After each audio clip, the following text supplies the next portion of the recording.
प्रभु तेरी वाणी जीवन की रोटी, नैनों की ज्योति अंधेरा मिटाती।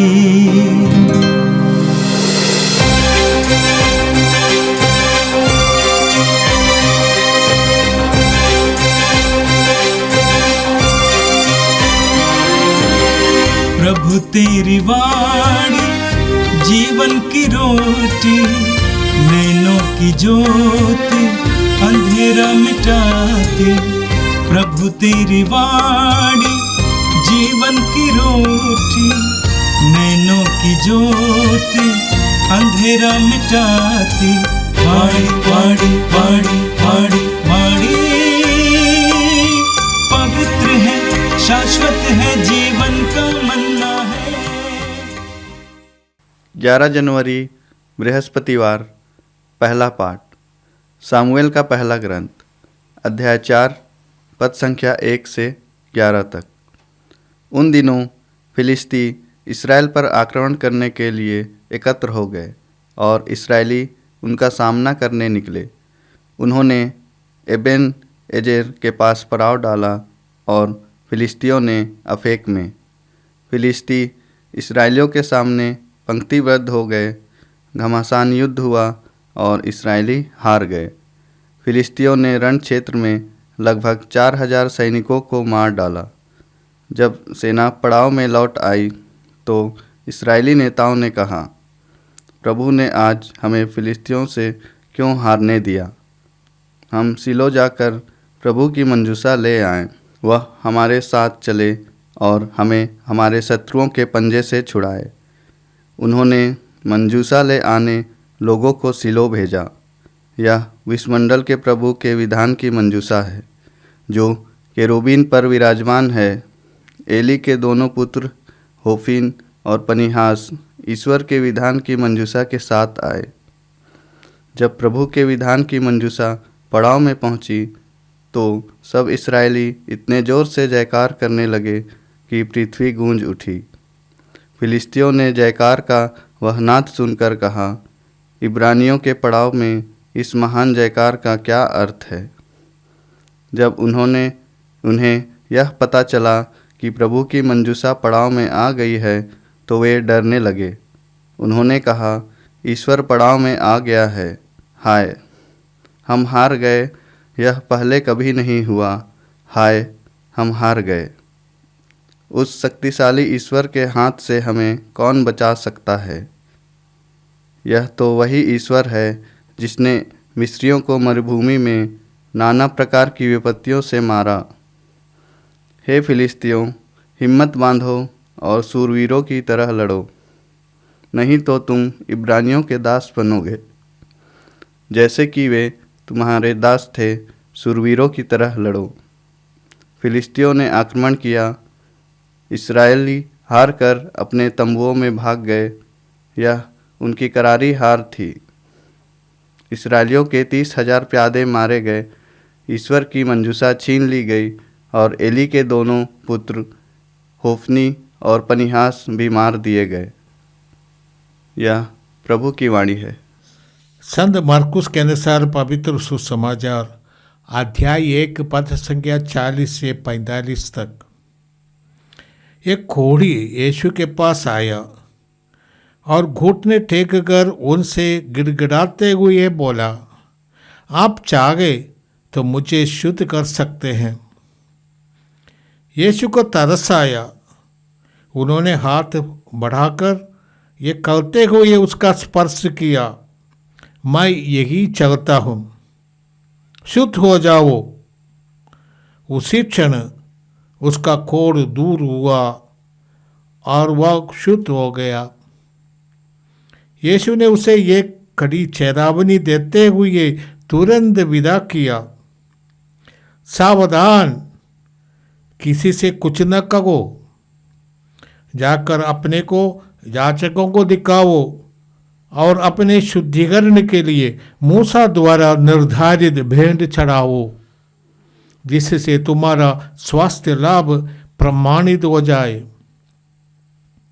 परंतु वह वहाँ से विदा होकर चारों ओर खुलकर इसकी चर्चा करने लगा। इससे यीशु के लिए प्रकट रूप से नगरों में जाना असंभव हो गया और वह निर्जन स्थानों में रहने लगे। फिर भी लोग चारों ओर से उनके पास आते थे। यह प्रभु का दिव्य सुसमाचार है। क्रिस्त प्रभु की जय। प्यारे भाई और बहनों, आज का प्रथम पाठ हमने सामुएल के ग्रंथ से सुना है। सामुएल यहूदियों के 10वां न्याय करता है और वे ईश्वर की सेवा में लगे थे। उन दिनों फिलिस्ती लोग इस्राएल पर आक्रमण करने के लिए एकत्र हो गए।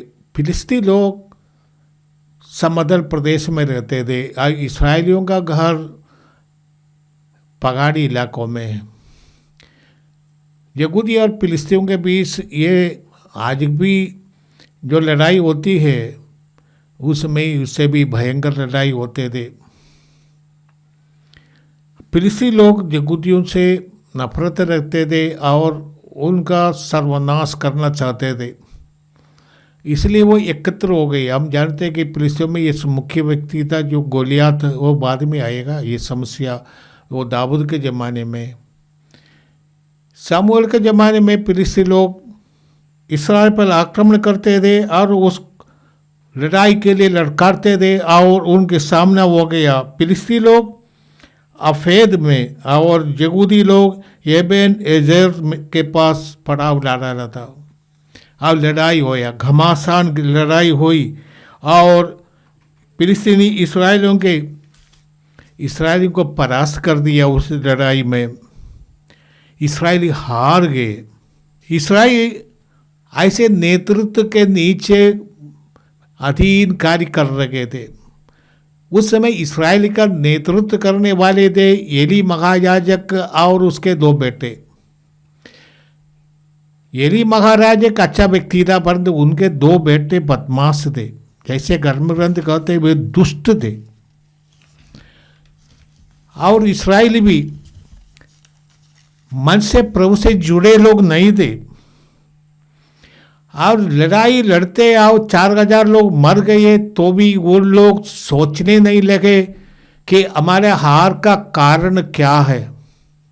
और वहाँ पर जाकर इस्राएलियों ने निर्णय किया कि हम शिलो जाकर प्रभु के मंजूसा लाएंगे। शिलो का जो आराधना स्थल है वहाँ पर प्रभु की मंजूसा रखा था। मंजूसा ये है, एक संदूक है, एक पेटी है और सोना से बना हुआ है और इसके अंदर यहूदियों ने मूसा को ईश्वर ने लिख कर दिया जो 10 आज्ञाएं हैं वो पाटी पर, पत्थर की 2 पाटी पर लिखे थे, उसको इस पेटी में रखा था। और इन्होंने निर्णय किया हम इसको लाएंगे लड़ाई में और सोचा कि ये प्रभु की मंजूषा हमारे लिए अच्छा शगुन होगा, हमारे लिए सफलता का एक जादू होगा। इसने जादू टोना के रूप में इस्तेमाल करना चाहते थे। आज सोचा कि ये हमारे साथ रहेगा, हम जाएंगे लड़ाई करेंगे। तो ये ईश्वर पर विश्वास करने वाले थोड़े ही थे, वही संदूक पर विश्वास करने वाले थे। ये लोग सोचे कि ये संदूक के बारे में हम निर्गमन ग्रंथ अध्याय 25 में पढ़ते हैं, पद संख्या 37 में, और इब्रानियों के नाम पौलुस के ग्रंथ में भी हम पढ़ते हैं अध्याय 9 में इस मंजूषा के बारे में। यहूदियों ने ये सोचा नहीं ईश्वर की क्या इच्छा है, हमें कैसे लड़ना है, ये सब ईश्वर से परामर्श नहीं किया। उन लोगों ने सोचा कि नहीं, अपने आप कर दिया, पवित्र आत्मा के वरदान नहीं मांगा, मार्गदर्शन नहीं मांगा, सोचा कि हम एक संदूक लाएंगे और लड़ाई करने के लिए जाएंगे। तो हमें चाहिए ईश्वर की इच्छा पूरी करना और इसके लिए खोजते रहना। जितने लोगों ने निर्णय किया कि हम जाएंगे, लड़ेंगे, ईश्वर का मंजूषा लेकर जाएंगे, जीत हमारी होगी। जो लोग जाते हैं ना, वो ईश्वर से जुड़े लोग नहीं है। जब हम ईश्वर से जुड़े रहेंगे, हमारे जीवन में शक्ति आएगी, हमारी वाणी में शक्ति आएगी, और हमारे द्वारा ईश्वर चिन्ह चमत्कार करेंगे। प्रेरितों का कार्यकलाप अध्याय 19 में हम पढ़ते हैं, पद संख्या 11-12 में हम पढ़ते हैं कि जब पौलुस सुसमाचार की सेवा करने के लिए जाते थे, पौलुस के माध्यम से ईश्वर इतना चिन्ह चमत्कार करने लगा। लोग पौलुस के रूमाल लेकर जाते थे रोगियों को स्पर्श करने के लिए। असल में पौलुस के रूमाल में कोई शक्ति नहीं है, शक्ति ईश्वर की है। और पौलुस एक ऐसा व्यक्ति था जो कहते हैं अभी मैं जिंदा नहीं, मुझ में यीशु जीवित है। गलातियों का नाम पौलुस का पत्र अध्याय 2 पद संख्या 20 में पौलुस के अभी मैं जिंदा नहीं, यीशु मुझ में जीवित है। वो यीशु से इतने जुड़े थे, इसलिए उनके वाणी में शक्ति थी, और उनको स्पर्श करने से लोगों को चंगाई मिलती थी। इतना ही नहीं, उनका रुमाल स्पर्श करने से। हम धर्म ग्रंथ में पढ़ते प्रेरितों का कार्य, पेतरुस से जब जाते थे उनके परछाया पड़ने पर रोगियों को चंगाई मिलता था, क्योंकि पेतरुस के अंदर प्रभु थे। जब प्रभु यीशु से जुड़े हैं तभी उनको शक्ति मिली है, नहीं तो हमारे कपड़े में या हमारे किसी भी तंत्र मंत्र में, हमारी कोई प्रार्थना में शक्ति नहीं होगी जब तक हम प्रभु से जुड़े हैं। आप बड़ा मशीन देखेंगे, परंतु जब तक उसमें पावर नहीं है, बिजली नहीं है, तो मशीन काम नहीं करता है। जब बिजली आएगी तब मशीन काम करेंगे। ये पावर है ईश्वर से हमारा रिश्ता। पौलुस के जीवन में यही था। हम देखते हैं मूसा के साथ भी यही था। मूसा के डंडे में शक्ति नहीं थी, मूसा पत्थर पानी में मारे तब समुद्र दो टुकड़ा हो गया, फट गया और रास्ता बन गया। ये उनके ठंडे की शक्ति नहीं है, ईश्वर की शक्ति है। क्योंकि मूसा ईश्वर से जुड़े थे, ईश्वर के आदेश पर चलते थे, और ईश्वर ने जो चाहा वही करता था। क्योंकि ईश्वर की योजना के अनुसार जो लोग चलते हैं, ईश्वर उनके लिए महान कार्य करेंगे। परंतु जो ईश्वर को मैनिपुलेट करना चाहते हैं, अपने शक्ति में, अपने वश में करना चाहते हैं, षड्यंत्र करना, यह प्रकार के ईश्वर को फंसाने की कोशिश करते हैं, ईश्वर उनको छोड़ देते। इस कोशिश में कोई शक्ति नहीं है। जब तक हम ईश्वर से जुड़े रहते हैं तब हमें शक्ति मिलती है। ईश्वर हमारे छोटे सी हमारे निशब्द शब्दों को भी सुनने वाला है, हमारे मन के सोच को सुनने वाला है, देखने वाला है। ये लोग सोचे कि हम चिल्लाएंगे तो ईश्वर हमारे साथ देंगे, उसमें कोई फर्क नहीं है। ईश्वर हमसे चाहते हैं पश्चातापी दिल। हम जानते हैं कि दाऊद के बारे में, उसने पाप किया था। इतने भी अच्छे व्यक्ति थे, पर भी जब उनको काम वासना में फंस गया, पाप किया, जब उनको पश्चाताप आया, प्रभु के सामने अपने आप को नतमस्तक कर दिया। कहते हैं प्रभु, जैसे हम 151 में पढ़ते हैं, ये प्रभु के सामने आकर प्रभु मेरे मुक्तिदाता, मेरे उद्धार कर, और मैं तेरी भलाई का बखान करूंगा। वो सोचते हैं कि अपने में कोई ताकत नहीं, इतना बड़ा राजा है, समझ गया हमारी शक्ति ईश्वर से है, हमारे शून वार या लड़ाई की योजना पर नहीं है। तो हमारी कोई योजना से काम नहीं बढ़ता। उस दिन यहूदियों का 3000 सैनिक मारे गए। जो प्रभु से जुड़े रहते हैं, राइट विथ गॉड, जब तक हम ईश्वर के साथ हैं, जुड़े हैं, तब हमारा निर्णय सही होगा। जब तक हम ईश्वर के साथ सही नहीं है, जब हमारा रिश्ता ही नहीं है ईश्वर से, तब हम जो कुछ सोचे ये सब दुनियावी बात है। ईश्वर उसको चूर्ण कर देगा। उसको ईश्वर के लिए, ईश्वर की महिमा उसमें है। ऐसे लोगों को गिरा दे। ये नहीं ईश्वर की महिमा में कोई कमी है, सारी दुनिया ईश्वर की महिमा बखानती है। विश्वमंडल का प्रभु ये सब कुछ देखते हैं। प्रभु हमसे चाहते हैं एक निष्कलंक हृदय, एक पश्चातापी हृदय। हर व्यक्ति अपने को परिवर्तन करने के लिए निष्कलंक बनना चाहिए और पश्चाताप करना चाहिए, क्योंकि इंसान होने के कारण हमारे जीवन में कभी कभी कमजोरियां हैं, हम गलत कर सकते हैं। हमें मुक्ति तभी मिलता है जब हम पश्चाताप करेंगे, प्रभु की ओर मोड़ेंगे। प्रभु प्रार्थना करने के बाद आए थे, तब सीमोन पेतरुस ने कहा, अरे बहुत लोग आपको खोजते रहते हैं। तब प्रभु ने कहा, हमें और भी गांवों में जाना है, सुसमाचार सुनाना है, ईश्वर का प्रेम का संदेश देना है। ऐसे यीशु आज आ गए थे। तब एक घोड़ी रास्ते में यीशु से मिले और यीशु के पास आया, वो घुटने टेक कर यीशु से अनुनय विनय करने लगा। कहा, प्रभु आप चाहे तो मैं चंगा हो सकता हूं। एक घोड़ी की दशा बहुत दयनीय थी, और उस जमाने में, आज के दुनिया में भी घोड़ी की दशा इतना अच्छी नहीं है, फिर भी पुराने जमाने में लोग घोड़ से डरते थे। किसी को भी घोड़ के लक्षण उसको अपने घर से निकाल देते थे, फेंक देते थे। कोरोना के समय में बहुत लोगों ने अपने ही लोगों को फेंक दिया था, उसको अलग रखा, और उनके संपर्क में आने से डरते थे, घर में घुसने नहीं देते थे। उससे भी भयानक है कोढ़ग्रस्त। उस जमाने में लोगों का आपसी रिश्ता इतना भयानक था, अपने रिश्तेदारों को ही फेंक देते थे और गांव से बाहर कर देते थे।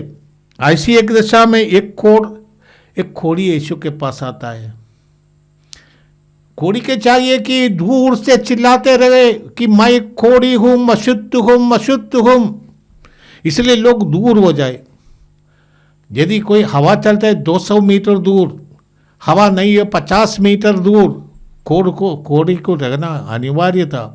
परंतु ये यीशु के पास आते हैं, कहते, प्रभु आप चाहे तो मैं चंगा हो सकता हूँ। हे प्रभु, ये आपकी इच्छा है, हम चाहे। प्रभु से ये अनुरोध करते हैं। प्रभु ने उनको अनुकंपा पर दृष्टि से देखा, केवल देखा नहीं, फिर उसको छू लिया। घोड़ को छूना, स्पर्श करना एक प्रकार के सबसे बड़ी ये घोड़ को ग्रहण करना है। यीशु ने उसका स्पर्श किया। यो जगुदी परंपरा के अनुसार, नियम के अनुसार ये सब नहीं करने का है। अपने को यीशु ने अशुद्ध कर दिया घोड़ को स्पर्श करके। यीशु ने घोड़ी का दुख को अपने साथ ले लिया। यीशु ने उसका स्पर्श किया। यीशु ने ये अपने को खतरे में डाला। घोड़ ग्रस्त होने की खतरा। समाज में यीशु भी अभी अछूत हो जाता है। 7 दिन यीशु को क्वारंटाइन में रखना पड़ेगा, अपने को अलग रखना पड़ेगा, परंतु यीशु ने ये सब ले लिया। और यीशु चाहते थे कि वो व्यक्ति, कोढ़ग्रस्त व्यक्ति चंगाई पाई। जैसे हम पढ़ते हैं, यीशु जो उनके पास आते हैं उसको ठुकराते नहीं। लोगन का सुसमाचार अध्याय 6 पद संख्या 27 में हम पढ़ते हैं, पिता ने मुझको जिन्हें सौंप देता है वह सब मेरे पास आएंगे, और जो मेरे पास आता है मैं उसे कभी नहीं ठुकराऊंगा। कोई भी हो, पापी निश्चय यीशु के पास आया था, यीशु ने उसको ठुकराया नहीं। कोई भी यीशु के पास आते हैं, यीशु ठुकराते नहीं। जितने भी बड़े पापी व्यक्ति हो, जितने भी रोगी हो, जितना वो अछूत हो, समाज में कुछ भी नहीं है, ऐसा भी व्यक्ति यीशु के पास आते हैं, यीशु उसको ठुकराते नहीं। यीशु ने स्वयं कहा, जो मेरे पास आता है मैं उसे कभी नहीं ठुकराऊंगा। हमें चाहिए अपने को नम्र बनाना। यीशु के पास हम नम्रता से आए। एक कोढ़ व्यक्ति ने भी यही कहा था, प्रभु आप चाहे तो मैं शुद्ध हो जाऊंगा। ये प्रभु पर निर्भर है, इसलिए कहते, प्रभु आप चाहे मैं शुद्ध हो जाऊंगा। कोई व्यक्ति अपने को अलग कर दे, आइसोलेशन, ये तो नियम था। लेवी ग्रंथ अध्याय 13 पद संख्या 45 और 46 में हम पढ़ते हैं कि कोई व्यक्ति को अलग रखना पड़ता है। पाप हमें ईश्वर से अलग कर देते हैं, हमारे अपने भाई बहनों से अलग कर देते हैं, हमें शैतान का गुलाम बना देता है। जो पाप करता है वो अपने को शैतान का गुलाम है। सबसे बड़ा हमारे लिए सबसे बड़े विनाश का कारण पाप है। कोड इतना विनाश नहीं करता, कोड केवल शरीर का विनाश कर सकता है, पाप हमारे आत्मा का भी विनाश करता है। हमारा आत्मा भी कोड़ी जैसा हो जाता है। पाप करने वाला अपने को समाप्त कर देता है। जो पश्चाताप भी यीशु के पास आते हैं, यीशु उनको प्रेम से स्वीकार करते हैं। इस कोढ़ व्यक्ति से प्रभु ने कहा तुम जाओ पुरोहित को दिखाओ, क्योंकि मूसा के नियम के अनुसार पुरोहित का प्रमाण पत्र चाहिए। कोढ़ से आप शुद्ध हो गया, पुरोहित उनको जांच करेंगे। उस जमाने में कोई डॉक्टर वैद्य के जमाना नहीं था। यहूदियों के लिए सबसे मुख्य व्यक्ति पुरोहित देखा था। आप पुरोहित ये प्रमाण पत्र देंगे क्योंकि सर्व मान्यता है। आप पुरोहित की मान्यता पत्र लेकर ही ये लोग अपने घर वापस जा सकते हैं। एक नियम था, इसलिए यीशु उनको कहते हैं जाओ, आओ तो पुरोहित को दिखाओ। अब किसी से मत बताना, क्योंकि यीशु ने उस व्यक्ति से यीशु बहुत लोगों से कहा था कि तुम जाकर मत बताना मैंने तुम्हारे लिए किया है। ये नहीं कहना कि मैं मसीह हूँ। ये बात है कि यीशु हर एक व्यक्ति अपने अनुभव से मान ले कि यीशु ही मसीह है। ये नहीं कि दूसरे का कहने से हम यीशु को मसीह माने, मुक्तिदाता माने। हर एक व्यक्ति को अपने व्यक्तिगत जीवन के और अपने अनुभव से ये मानना है कि यीशु ही मेरा मुक्तिदाता है, मेरा चंगाई दाता है, मेरा उद्धार करता है। ये नहीं दूसरे के कहने से मैं कहे ये संसार का उद्धार करता है, पापों का हरने वाला है। मेरा व्यक्तिगत जीवन मेरा व्यक्तिगत अनुभव ये प्रमाणित करे कि यीशु ही मुक्तिदाता है। इसीलिए शायद इतना ही नहीं, उस जमाने में बहुत लोग मुक्तिदाता की प्रतीक्षा कर देते और उनका मुक्तिदाता के बारे में, मसीह के बारे में उनका गलत धारणा आई थी। यहूदी सोच रहे कि मसीह जब आएंगे यहूदियों का शासन सभी लगाएंगे, एक राजाधिराज मुक्तिदाता का, मसीह का वही प्रतीक्षा कर रहे। यीशु ऐसा मसीह नहीं है, इसलिए यीशु ने लोगों को मना किया था। यीशु इसलिए के ऐसे के प्रचार करने वालों से दूर रखते थे, इसलिए अकेले एकांत में चले जाते थे, क्योंकि यीशु आध्यात्मिक परिवर्तन चाहने वाला मुक्तिदाता। ये नहीं, यीशु का राज्य संसार का राज्य नहीं है, आपका हृदय का राज्य है।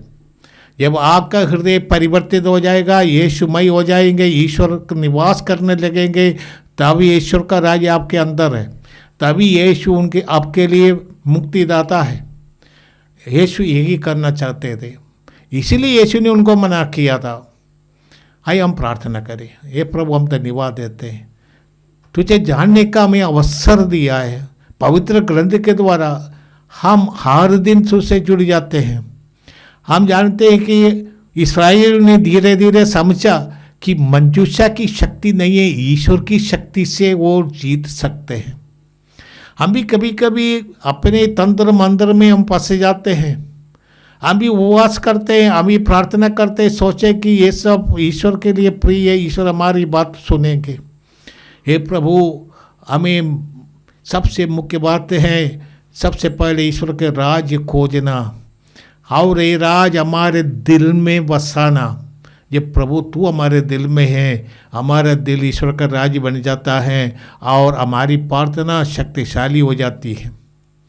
हे प्रभु, तू हमारे साथ रख, हमें पाप रूपी बंधन से, खोड़ से शुद्ध कर, हमारे परिवारों को शुद्ध कर, हमारे रिश्तों को शुद्ध कर, हमारे आपसी प्रेम को शुद्ध कर। ये प्रभु, तू हमारा राजा है, तू हमारे दिल में बसे। ये नया साल में प्रभु यही हमारी कामना है, हम तुझसे जुड़े रह गए और तू हमें में निवास करे। हम पवित्र जनता बन जाने और हमारी प्रार्थना में वो शक्ति मिल जाए। हे प्रभु तू साथ रह, ये प्रार्थना हम करते हैं हमारे प्रभु क्रिस्त के द्वारा, आमीन। प्रभु तेरी वाणी जीवन की रोटी, नैनों की ज्योति अंधेरा मिटाती।